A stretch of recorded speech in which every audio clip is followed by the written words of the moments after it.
Kapag may nakikilala tayong estranghero, mayroon tayong pag-aalangan dahil di pa natin alam ang kanyang personalidad o ugali. Pero kapag nakilala na natin siya ng lubusan, ang isang estranghero ay maaaring isang maging mabuting kaibigan.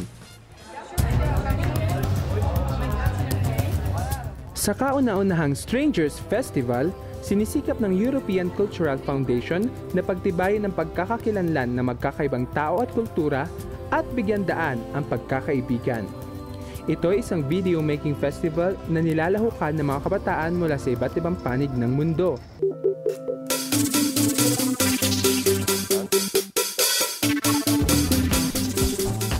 Isa sa mga bahagi ng Strangers Festival ay ang pagbibigay parangal sa mga may ikling pelikulang gawa ng kabataan at ipinapalabas sa internet.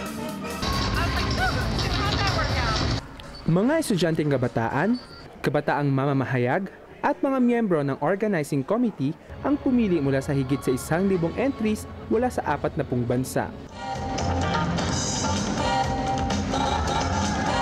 Sa kategoryang Inside Out, tinatalakay ang pagkakahati ng mga tao sa lipunan, ang mga tinatawag na stereotypes at prejudices, at kung paano malalampasan ng mga ito.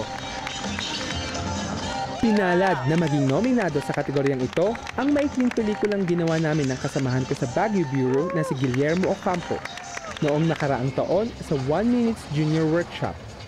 Ang workshop na ito ay inorganisa ng UNICEF, the 1 Minutes Junior Foundation, Pro Media Foundation, at ng Kabataan News Network.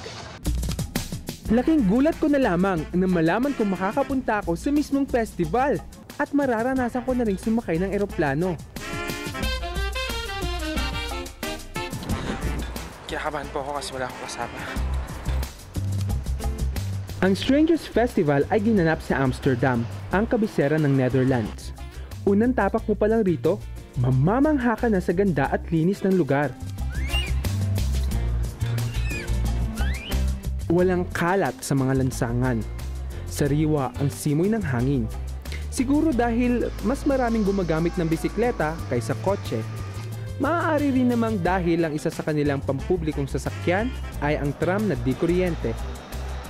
Kilalang kilala rin ang Netherlands sa kanilang mga dike at kanal. Ito ay sinimulan noong 17th century na dumaan sa isang mahaba at masusing pag-aaral. Ito ay bahagi ng kanilang public transportation.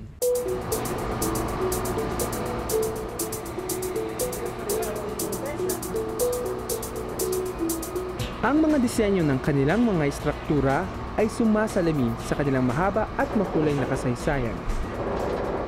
Napansin ko rin maraming mga museums at art houses sa Amsterdam. Kitang-kita ang kanilang pagpapahalaga sa sining at kultura. Naririto tayo ngayon sa compound ng Westergas Fabric kung saan sa likod ko nga ang building ng gas hound. Ito ay dating planta noong 1960s at kasalukuyan nga siyang nirenovate para sa Strangers Festival. Ngayon, may tuturing na itong cultural center ng Amsterdam. First, music. It's a mission, not a competition. So, we're going to start with a spectacular performance by Iboman. Sa formal na pagbubukas ng Stranger Festival, sinalubong kami ng kakaibang pagtatanghal ni Iboman. Si Herwin Hofs o Iboman ay isang musical artist na kilala sa buong Europa. Gamit ang isang body motion sensor suit, nagtatanghal siya ng audio-visual presentation na may iba't ibang special effects. Pagkatapos ng kakaibang pagtatanghal ni Iboman, isa na namang sikat na personalidad ang umakyat sa entablado, si Princess Petra Laurentienne Brinkhorst. Si Princess Laurentienne ay isa rin sa mga namumuno ng European Cultural Foundation.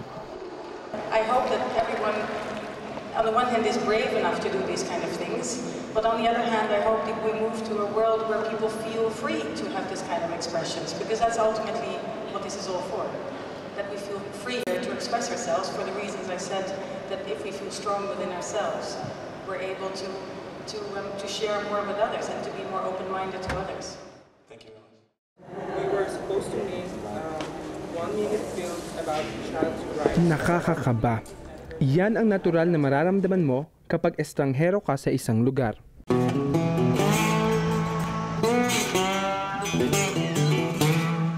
Ito po ang lunch namin. We have, ano ba ito? Junk food, Sandwich. An apple. Ngunit mabilis itong napawi sa mga dumaan na araw. Or what would it be like to look through your eyes? Sa pakikilahok sa mga workshops, unti-unti kong nakilala ang mga kabataan mula sa iba't ibang bansa. Ito ang ginawa namin, ang pelikulang pinamagatang Breath of Freedom. Naisip naming gawa ng kwento ang child labor dahil sa aming syudad, malaki ang porsyento ng mga kabataang nagtatrabaho.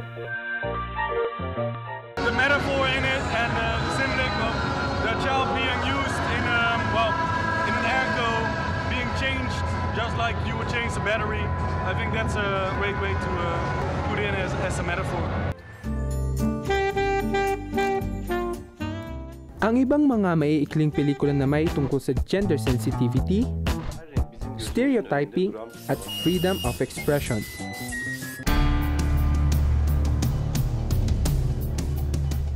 Nang dumating na ang araw ng pagbibigay parangal sa mga natatanging gawa, kabado ang lahat.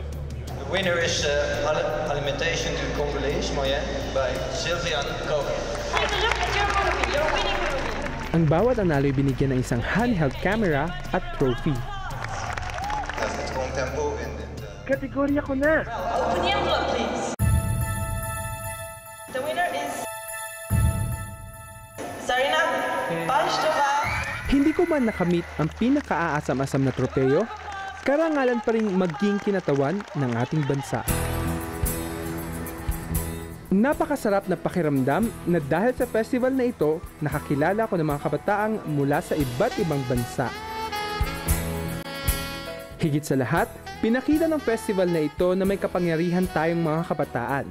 Na sa pamamagitan ng ating pagiging malikhain, maaari nating maibahagi ang ating mga saloobin tungkol sa mga mahahalagang issue. Hindi lamang sa kapwa natin Pilipino, kundi maging sa buong mundo.